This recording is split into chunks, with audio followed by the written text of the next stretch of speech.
Welcome to this next session on eating and sleeping. Lots of autistic children have differences in these areas, and so hopefully this will give some useful pointers that may be relevant to your young person. So we're going to start off with sleeping. First of all, it's important to consider how much or how long your child should sleep for. So there aren't any set guidelines, but we have noticed that a lot of children with social communication differences do have disturbed sleep often, or sleep for shorter periods of time.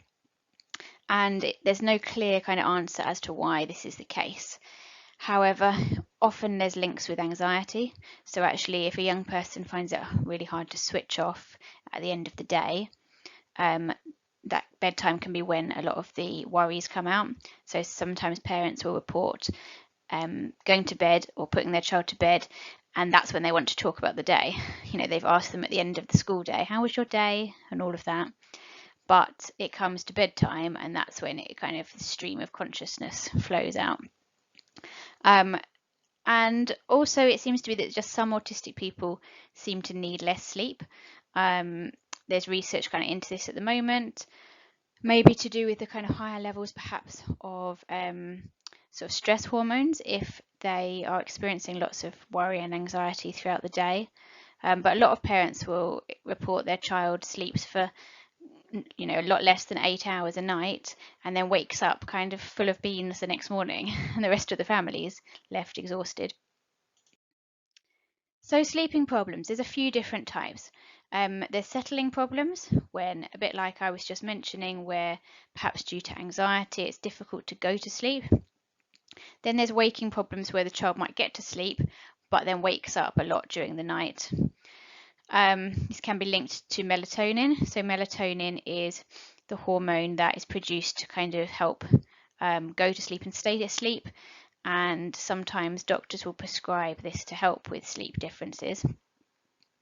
Could be to do with sensory issues, so something to do with the bedroom, or actually their own physical sensory system is being out of sync. So I've had parents before who have said that their child has to go on the trampoline and jump up and down 100 times before bed. And it has to be that kind of perfect 100, because if it's in the 90s or if it's over 100, that can be too many or too little in order to get them to that kind of calm, alert state, ready to unwind. So it can be, things we might think of as relaxing before bed.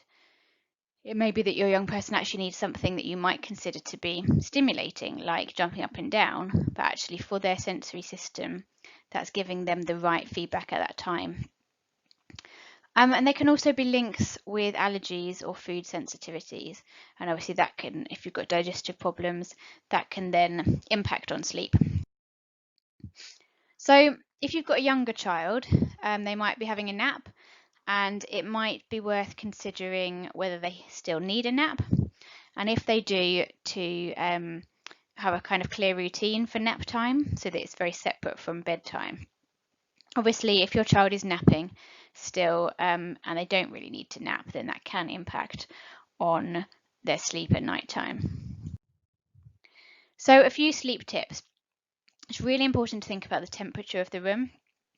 So ideally it should be between 16 to 20 degrees. You might want to have a thermometer to check that. But then your child may experience temperatures in a slightly different way from how you may. So they may need to be really wrapped up or really kind of have loose clothing on in order to meet their preferences for temperature. Bedding, so some children might kick off the covers, or they might just find the bedding really irritating, the feeling of it on their skin.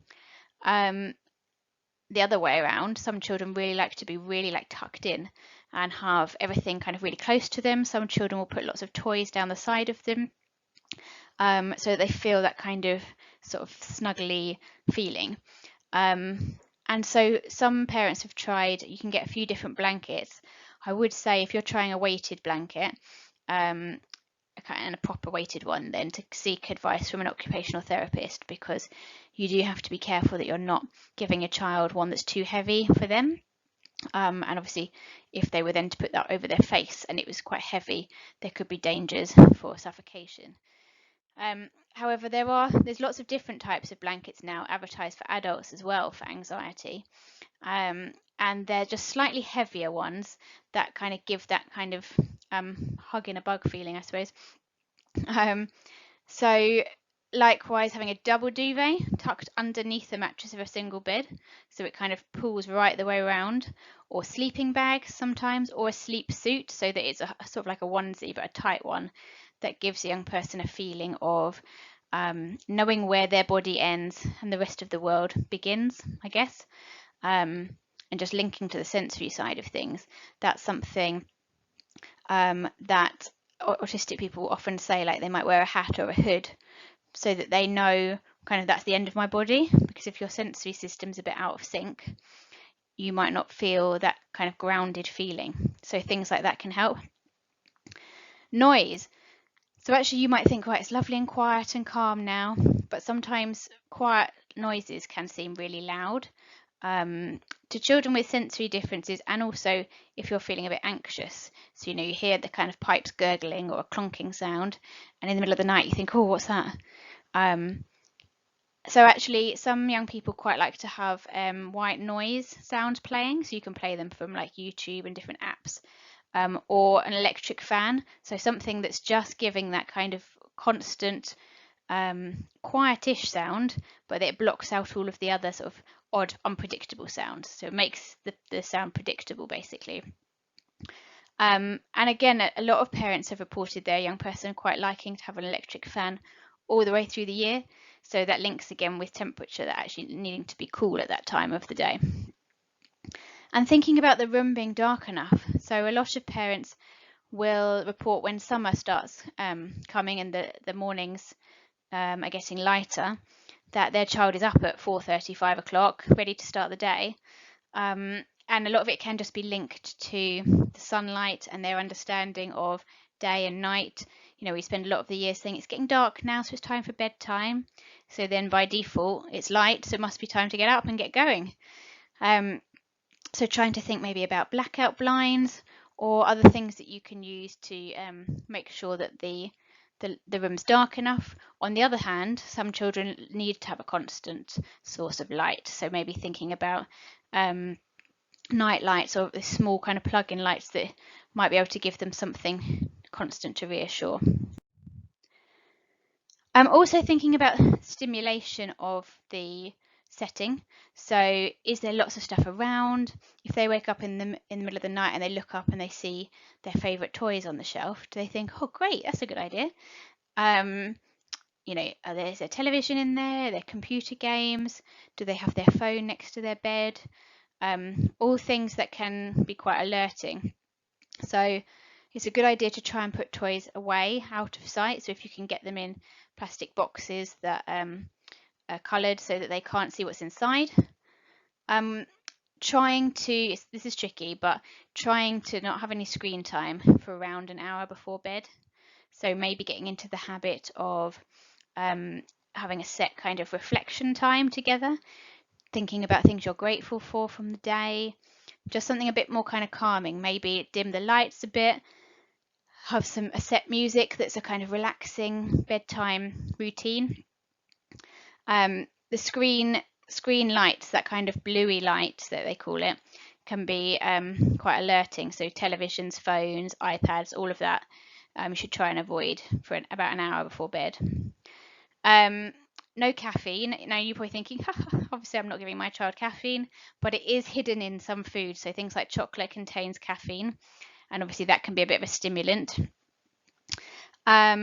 The child might like to listen to music through headphones, and that could be something that then, if they wake up in the night, they can listen to that, so it's not disturbing anybody else. They might like earplugs to block out the general sounds of the house. Scented oils, again, that can be help to develop an association between, perhaps when I smell the lemony smell, that means it's time to start winding down for bedtime. And thinking about hunger. So actually some children wake up because they're hungry in the night. So thinking about the timings of their meals in the day, and maybe giving them a snack mid-afternoon so you can shift bedtime a bit, the last meal a bit later, or having a kind of after dinner snack just to make sure that that's not causing disturbance. So your bedtime routine, trying to think, so 30 minutes to an hour beforehand, not having anything too lively. And like I said, the activities that they might find relaxing might not be the same as the ones that you find relaxing. So it's going to be a bit of trial and error here. Try and create a peaceful, calm environment supported by visuals. So there's an example there you've got of the evening routine. So you might have a set visual schedule that you print out and they perhaps have stuck on their bedroom wall or in the bathroom, and they have to monitor each stage on the schedule that they've done it. And that can really help. A lot of people think, oh, they don't need that because they know what the routine is. But actually just being told that the routine is the same again tonight can be reassuring. And a lot of children can be quite prompt dependent, so they wait for you to tell them to do the next thing. So they may have put their pajamas on and then they're just waiting for you to tell them, now you need to go and brush your teeth, or whatever the next thing is.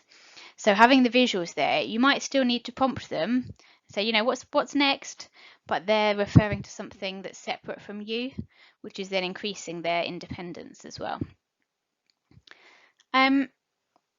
Thinking about the lighting, quieter interaction, so trying to bring your tone of voice down and the volume so that everything's a bit quieter. And it can be useful to have a definite endpoint to the bedtime routine. So you maybe have a set phrase that you use, and that's the last thing that you say, and then it's almost like a nursery rhyme, that's the kind of set pattern, and then they know that's the end. So it kind of relieves any anxiety about when this routine is going to end. There was a family I worked with before where they'd done all these visuals for bedtime and the child was still really anxious and they couldn't really work out why. And eventually he said, because the last visual on the schedule was go to sleep, and he was able to say that he was really worried about that because he didn't want to be asleep forever. So they then had to make him another visual saying wake up. So he felt more reassured knowing that there was something else after that, going back to normal, that he wasn't going to be asleep forever, and you know that the visual would kind of remind him in a way, which is quite sweet. So I think he went to sleep holding the wake up visual. So bedtime routine. Try not to make any big changes to the environment while they're sleeping. So even if you help them to fall asleep by being next to them or cuddling them, that can cause distress because then they wake up and you're gone, and they're expecting you still to be there, particularly if you've got differences with theory of mind and you haven't realized that other people might have a different point of view from yourself. If they're distressed, try and leave it as long as you can. Go in maybe after about 3 to 5 minutes and kind of repeat the last part of your schedule.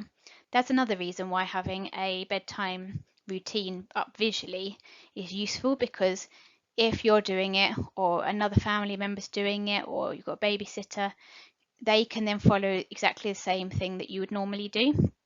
And it also helps you to stick to the same reassuring routine because it's written down there for you. So you could go back in and repeat the last few stages. So resettle them, repeat your good night phrase. And then if they are coming out of their bedroom, again, you want to be really boring basically. You take them back, resettle them, repeat the good night phrase. If you engage, I mean, this is often the case, we'll often say, if you're trying to give an instruction and then you engage in lots of discussion around it, for a start, you probably won't win because your child has probably got many answers to all the different things you're saying. But it's also quite alerting, that kind of back and forward discussion. So at bedtime particularly, you don't want to get into any of that. You just want to be repeating really calmly the bedtime phrase or your set routine, and make it kind of as boring as possible so that actually it's not that exciting being with you. If your child finds it really hard to separate from you, they want you close by, you can try and gradually increase the distance between you and them. So you might start off next to them, then sitting on the bed, then standing next to the bed or sitting on the floor. So you're gradually moving back and back and back, maybe even only by like a footstep each day, but you're making it a really gradual process so that it's not going from having you there to you're not there at all. They're just really gradually getting used to that. So there's some ideas here of things that you could do before bed to help your child unwind. As we mentioned before, you might want to think about some massage oils or essential oils just to give that kind of sensory cue that bedtime is coming. Smells can really help to kind of evoke an emotion, so it can be a useful prompt. Your young person also might quite like a massage. I mean, don't we all really? But they might like a hand or foot massage, often with quite deep pressure. A lot of children prefer deeper pressure to the kind of soft, tickly touch. So you could use some oils to give them a kind of hand squeeze, maybe tell a story. There's some you can find online where you do like a story on their back, drawing a big sunshine and then the rain coming down. Different things like that again can help just to kind of give that physical reminder and support to unwind. You might want to think about music, again, to set the tone, thinking about having low lighting, possibly doing some yoga in that time before bedtime where you're avoiding the blue lights of screens. So you might want to have develop your own little like yoga routine together. You can get things off websites such as Go Noodle, Relax Kids, and on YouTube there's a site called Yoga with Adrian that often has some quite useful yoga routines, but obviously you don't necessarily want to be watching the screen before bedtime. And you might want to think as well about having some kind of support for talking about worries. So a lot of parents will say that comes to bedtime and all the worries from the day come flowing out. So you might want to have a set time for kind of reflection time. So a worry box can be useful to have a system for discussing concerns or worries. The idea is that the young person writes down their worries throughout the day, so either just on bits of paper or they could have their own little notebook that they write in. And then at the end of the day or at a set time you've decided on, you have this kind of reflection time or worry time. Reflection is probably a better language because it's more positive. And you then go through those worries together, and you can use different systems to categorize or deal with those worries. The idea behind this is kind of based on cognitive behavioral therapy theories, so that's ways of kind of reframing your thoughts, is that if you allocate a set time to go through your worries, often they don't seem quite as extreme as they did when you first wrote them down. Also, you're going through them with somebody else, and it will stop the kind of rumination or worry about that throughout the day because you're parking it and you know you're coming back to that at your set reflection time. You may want to have a time limit or a timer when you have these reflection times so that it doesn't go on all evening or all night time talking about these worries. There has to be a kind of system and an end point. So you could follow this kind of category. So you could have things like world worries, which you acknowledge, because always it's important to acknowledge that that's a genuine worry for that person. And then put a red line through it. Say we can't do anything about these. They're out of our control. We throw that away. Then the next one is things they don't like, but can't be changed by anyone. So it might be, a school system that they're not happy with, but actually there's no way of school changing that. Maybe like the classroom, the building, you can't rebuild the school building. So again, putting a red line through it, throw it away because it's out of our control. So we don't really want to waste time on things that are out of our control. Then things that can be sorted out by others.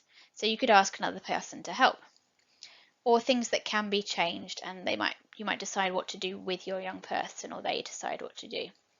Another system that's often used is having, again, the world worries but different jars.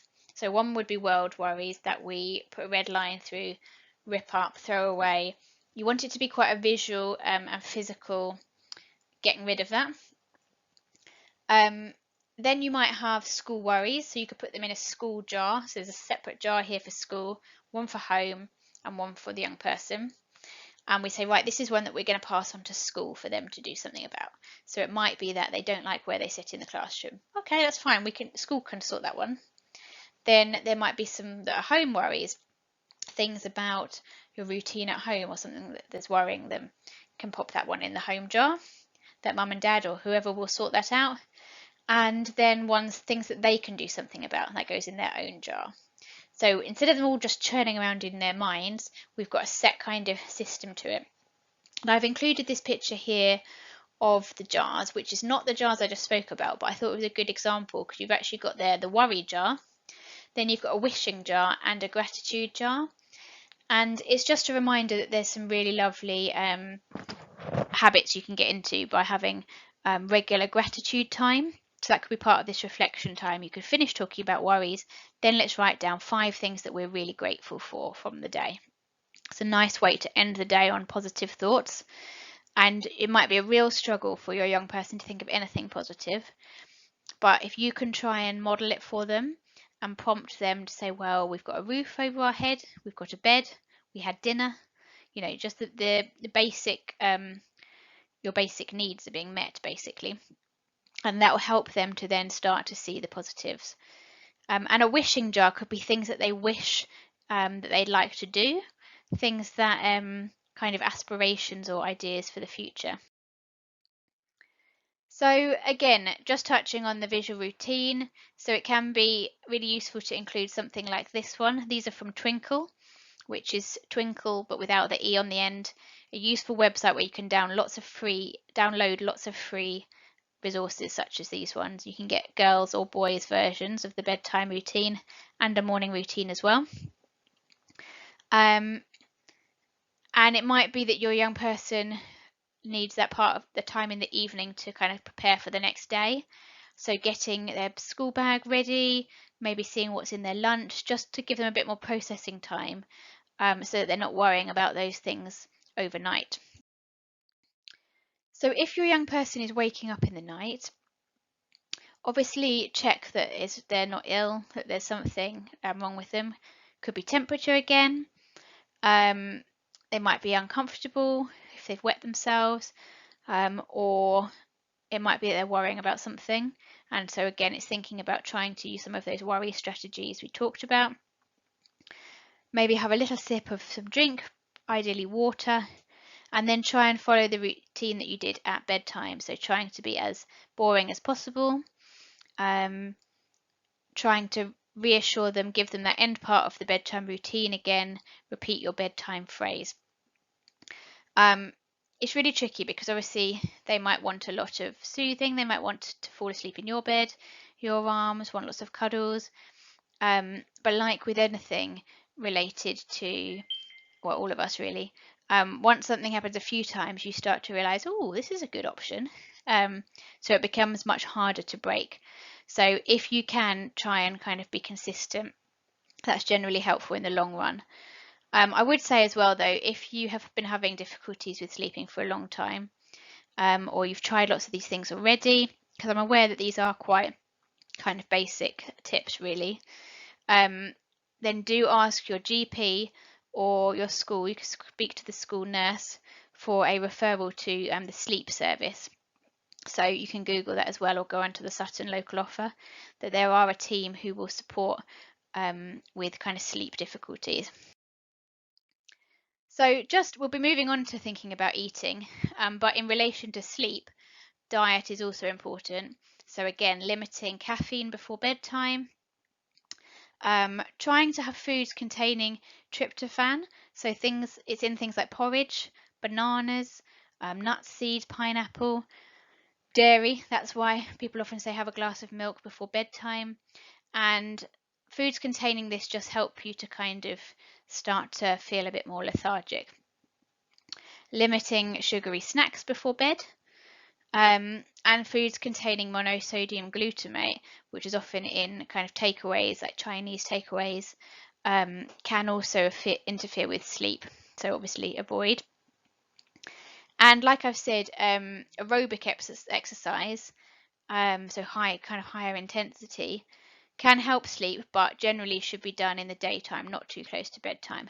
However, there's exceptions to that, as I've said about the young person who needed to go on the trampoline for 100 jumps in order to be in the right kind of sensory place for bedtime. So a lot of it is knowing what works for your young person. So in relation to eating, eating is a whole lot more than just nutrition. So there's a social element of it. So often we associate going for a meal as a kind of social, maybe a celebration of somebody's birthday, a family event, friends, special foods at special occasions. It's often linked with emotions as well. So people will often eat more or eat less when they're feeling particularly stressed or anxious. Might be certain types of food you think, oh, I'll have that to cheer myself up. There's a sensory element. So actually a lot of autistic children, well, parents will often report a child just liking particularly beige foods. So things like potato, mashed potato, bananas, bread, lots of those kind of carby, light colours. Might particularly like spicy food or particularly bland foods, sweet, savoury, sour, crunchy foods or really soft foods. So there's often a kind of sensory preference. As we've talked about in the sensory session, your interoceptive sense may mean that you're not registering when you're feeling full or when you're feeling hungry, and knowing if that feeling of kind of churning inside your stomach is hunger or anxiety or needing the toilet can be quite hard to process. So there can be that element as well to eating. And a lady that I spoke to said that she actually needs to put on her schedule each day when it's time to eat. Because she said if in the past she hasn't done that and she hasn't eaten for like 3 days and then has been feeling really dizzy and passed out. And when people have gone through her routine, it's like, well, actually, if you don't eat, that's what's going to happen. So needing that kind of in the schedule, because for her, she just didn't have those feelings of hunger and that same craving. It's a regular activity, so it's part generally of our kind of structure of the day. It often breaks up the day. It's those kind of key points before and after work, middle of the way through work, or the middle of the day. And often for parents, this is where it becomes more distressing if your child isn't eating. It's often seen as a way of kind of communicating your love for your child, nurturing the family. Cooking often is a way of providing, like we said, socially, but also kind of emotionally as well. So that can make it quite complicated. So going back to the iceberg that we used in the sort of behaviour session, some of the behaviours at the top here that you might see are maybe refusing new food, so only liking to stick to things that they know and are very familiar. Maybe seen as a fussy eater, or maybe very particular about food. So I've had parents who've told me that their child will only eat the Sainsbury's own brand of margherita pizza. And they think they don't know the difference. I'll get a Tesco version or I'll get a branded version. And they straight away know, don't see the packaging, but they know just from the taste and the texture and the smell, all of that sensory stuff, that is not what they specifically wanted it to be. May not chew the food, so maybe kind of just swallowing whole or only chewing a very little bit. Might eat other items, so eating bits of fluff or things from outside, putting other things in their mouth. May throw food or play with it rather than eating it. So some of the underlying kind of causes of those behaviours are sensory sensitivities, definitely. So for the boy with the pizza, he had a very good sense of smell, taste, sight, and he was focused on the tiny details of things. So he could tell if that was his pizza from Sainsbury's or not. And also linking to that kind of resists change or needing things to be predictable. He knew what to expect with his Sainsbury's pizza, but if you're giving me a Tesco's pizza, which looks slightly different, or the tomatoes are laid out in a different way on the top, I don't really know what to expect with that, so it can cause anxiety. So I just want to stick to what I know. Impaired hunger drive. So like I've said, may not be getting that same feeling of processing hunger through their interoceptive sense. Might not be able to communicate clearly what they actually want. So they're kind of refusing lots of food, but maybe don't know what they want, or are finding it hard to share that. Might not understand expectations, certainly the social element perhaps. If you're not realizing that actually we've come to this restaurant to celebrate grandma's birthday, and you're just seeing it as a restaurant is for food and eating, you might miss all of that kind of social build up to it, and the expectations that maybe are different when you're eating at home to eating in a restaurant, or whatever it is. Fear of new foods, that's linking to that resisting change, and not maybe wanting to try new things. And again, the eating other items, again, can be linked to sensory differences as well. So it's worth considering what's going on at meal times. So is the TV on? Are you using the tablet? Now, there was a young person who said to me that he had to watch the tablet when he was eating because he found looking at other people eating, the sensory kind of overload of that was way too much. All the sounds, the like mouth action, potentially like spit while people are eating. He couldn't handle that at all. It just made him feel ill. So he would focus on the tablet in order to make him be able to process the food and ignore all of that stuff. Or he'd have to turn away from the other people eating. So I'm not saying that a tablet is necessarily a bad thing. Your child might need that. But it could be that there's lots of background noise, and actually a bit like I often give the example of if I'm driving along, I might have the radio on, the windows down, it's kind of lots of sensory information coming at me. But then I suddenly get to a difficult junction and I'll straight away turn the radio off because I need to concentrate on what's going on. And it could be like that actually there's too much other things going on, too many other sensory inputs, such as noise, smells, etc. What's the chair like? So can they touch the floor? If their legs are dangling, you often are left feeling kind of a bit out of kilter, and that's then you might be not feeling grounded, so it can be then hard to try and eat like that. Some children like to really kind of tuck themselves in and be really tightly pressed to the table. So you might want to then consider having something weighted over their lap, or getting them to sit on something like a wobble cushion, or something that's giving a bit more feedback perhaps. And thinking about the cutlery and the plate. So if they're very metallic and cold, they might not like the feeling of that in their hand, might prefer plastic, might be too heavy. You can get some sort of sensory friendly cutlery called caring cutlery, which some children find useful to kind of start to get to grips with using cutlery. And sometimes parents will say, oh, they only ever use their hands, they won't use cutlery. And often I'll say, well, in a way, what's the problem?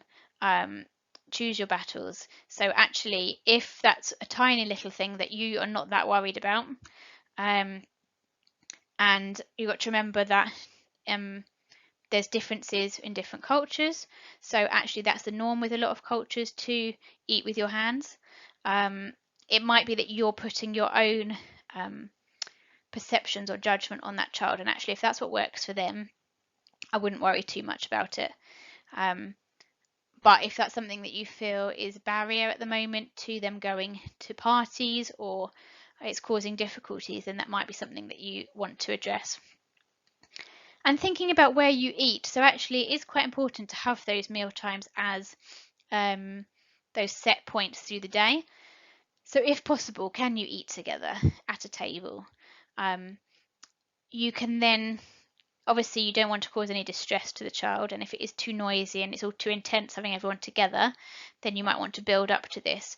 But it might be a nice time where you're teaching that social sharing time, a bit like a circle time in school. It's your family circle time. So you'll come together and maybe share one thing that went well from the day. You might need to have a bit of a structure to it because your child might want to eat their food and then be gone. So having a kind of purpose for the session. And just to reflect on what you do. So actually, we all have our own kind of little quirks or preferences around food. So maybe you have the same breakfast every day or the same lunch. Do you have variety with dinner, or do you kind of have the same meals in rotation? Do you have drinks throughout the day? Do you take maybe vitamins or supplements? Do you have a favorite place to sit? Maybe you always sit at the same place at the table every day or on the sofa every night, or a particular mug or something that you like to use. So there's elements where we're all creatures of habit, but for autistic individuals, there might be more of these related to food, but it just might allow you to empathize slightly. So you might want to look at this Eat Well plate, which was designed back in 2016, just to give a guidance of what the kind of ideal diet would look like. So a big section in the green is for fruit and veg. Then the other big section, the yellow, is on carbs to get your energy. Again, ideally, it would be sort of whole grain, brown rice, brown bread, those sorts of things, but not always possible. Then a small chunk of dairy, and a slightly bigger section of maybe meat or beans or pulses, fish. To be honest, looking at this, I think I might need to reassess my lockdown diet. It's just useful to have a reminder. Don't beat yourself up about this because probably not many people's plates look quite like this. And I think if your child is missing major food groups, we'll talk a little bit about supplements as well in a minute. But if you decide that you want your child to start to try something new, pick one thing. So sometimes the mistake is you just try loads of different things and it's all too overwhelming. So you might choose peas, for example. Now try not to surprise them because that generally doesn't work. So the whole trying to hide it in other things. Broccoli and custard, I mean, I don't know why you would ever do that, but it's not going to be a nice surprise. So share with the child what you're trying to do. Choose the food carefully. And then watch their response in terms of how quickly to move on. So dietitians will give this kind of staged approach, and the steps up in the stages are very, very small. So again, sometimes we'll jump to like, here you go, try the food, and actually that's way up here on the steps. So you might start with a tiny, tiny portion, a fingernail size, which could just be a pea. It's useful to model. So you trying the food and showing that you're okay, you're enjoying it. And don't worry if progress is slow. So you might just first of all have the pea on a plate on the table away from them. Then the pea might move a bit closer to them the next week. Then it might be right next to their plate but not on their plate. Then perhaps they have to smell the pea. Then maybe they have to put the pea next to their lips, like touching their lips but not eating it. Then the pea might be on their plate. Then the pea might go in their mouth but they don't actually have to swallow it. And then finally they eat the pea. And this is one pea. So you can see the actual guidance approach is a long process, and that's just for one food item. It's the same approach generally used for trying to approach phobias or fears. So very gradual, very reassuring approach. You're not being thrown in at the deep end. It gives you time to acclimatize, get used to it, and hopefully go through fears.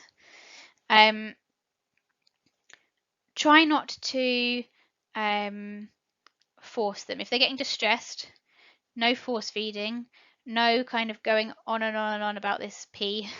If they're, if it's causing a lot of distress, just leave that for another time. You can come back to it maybe, or try another food.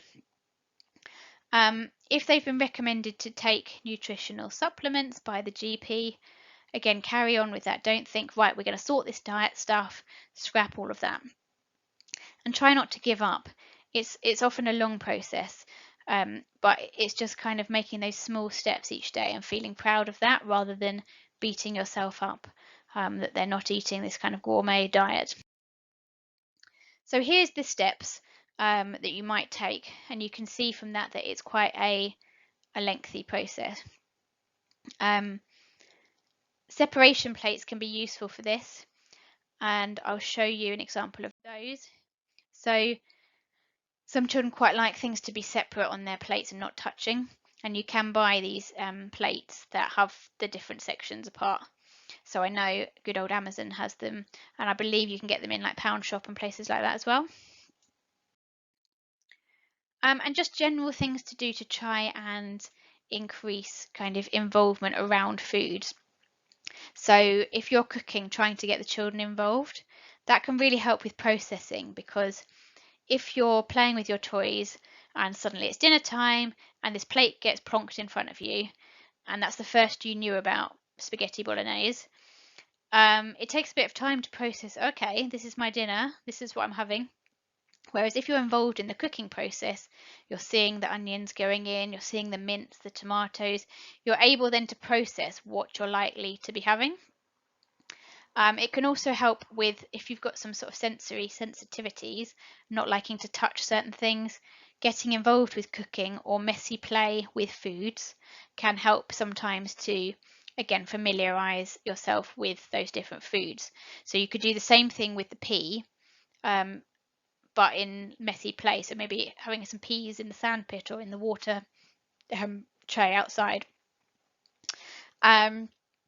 Books about food, and obviously eating with your child, so modeling that you're eating it, you're enjoying it, and that you're okay, because sometimes children see new things as kind of dangerous. Food charts and menus can really help so that there aren't any surprises. So to help your child know what to expect, help them to process it in advance, and having kind of a visual picture. So here's an example of maybe what's for dinner and what's going to be in their lunchbox. So you could show these at the beginning of the day. You might want to show a photo of like a spaghetti bolognese that you've actually made before rather than a Google Images one, if your child is quite tuned into the detail. But that sort of general image from the internet might be fine.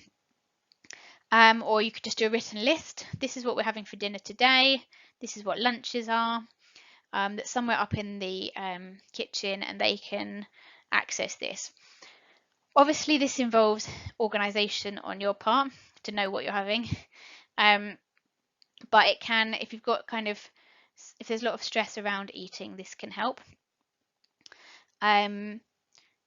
Generally, with the kind of food sensitivities, sometimes keeping the kind of system can help. So there were some parents I was working with before where the mum had, dad had been at home cooking, and he tended to stick to sort of a set system of foods each week, and a lot of it was sort of oven foods that I guess came in a similar format, so pizza or fish fingers and things. And then there was a change, and mum started working less and was around for dinner times, so she started cooking, and she probably linked with what I've been saying about the emotional element of food, nurturing, caring for the family. She was like, great, I'm going to cook all these lovely nourishing meals, and started cooking quite unexpected things for this child. And she thought, this is a lovely thing to do for the family, but her son was less impressed, and actually preferred dad's cooking. But it was generally because of that. He knew what to predict each day. Dad stuck to a kind of similar routine. So something like this would help with that, to introduce slightly different foods. As I mentioned, if your child is eating a very limited diet, it might be useful to get some advice from the GP to think around supplements, so like vitamin and mineral supplements or pills. It's important to remember that our bodies are very resilient. So I used to work in a specialist school, and there was a boy there who only ate dry noodles. That's all he ate every day. And he was strong, he was healthy, he was developed, it is not ideal, obviously, and it's not necessarily what we want to provide for our children. But I think I read something the other day that was saying, that you get those phrases of, well, just leave them, it's that or nothing, and they'll soon eat it up. Well, actually, a lot of autistic individuals will just have nothing and will starve. And this was an autistic adult was saying, that's a load of rubbish, actually. If I don't want to eat something or I can't physically eat it, because it's generally linked with kind of sensory overwhelm and anxiety, so I physically can't do that thing that you're asking me to do, so I won't do it, and we'll just go hungry. So I think it's important as parents to be kind to yourself and realize that you can't necessarily sort of have your child eating all the foods you want them to eat, and that it's not you're not failing by giving them supplements. If you have quite a limited diet, constipation is often a side effect. So thinking about the amounts of fluid they're getting, trying to get them to drink more water or flavored water. Thinking about the fiber they're having. So you have soluble and insoluble fiber. So things like fruits and veg and oats soften the stools, but often can slow down your bowel contractions or how long it takes to go to the toilet. And then cereal fibers give the stools bulk. So I hope you're not eating at the moment. Sorry if you are. You want to have a mix of both, basically, to keep things moving along nicely. And then you can try and think about snacks that have fiber in. So again, trying to be getting more fiber in throughout the day. And your young person might need a fiber supplement or a laxative to help, especially if they have a period where they're getting a lot of discomfort. And it can be quite hard if you're in that point where you've got bad constipation to come out of it without a laxative potentially to kind of reset things. So particularly if your child is not really able to communicate how they're feeling, notice if they seem to be holding their stomach a lot, seem to be showing kind of discomfort in that area, and you're noticing that maybe they're not going to the toilet as much or there's been a change in it. That's a good time to seek advice from your doctor, and they may recommend a laxative. Okay, that was a good note to finish on, wasn't it? Laxatives and constipation. I think just to sum up, both of these topics, eating and sleeping, are very emotive. If you don't get a lot of sleep yourself, then that makes everything a lot harder. And like I've said, the emotional, social side around eating can also be quite hard to deal with as parents. So be kind to yourself. Don't expect massive changes. Just do tiny little steps one at a time. And do seek additional support or advice through the GP, a dietitian, or the sleep service as well. Thank you for listening.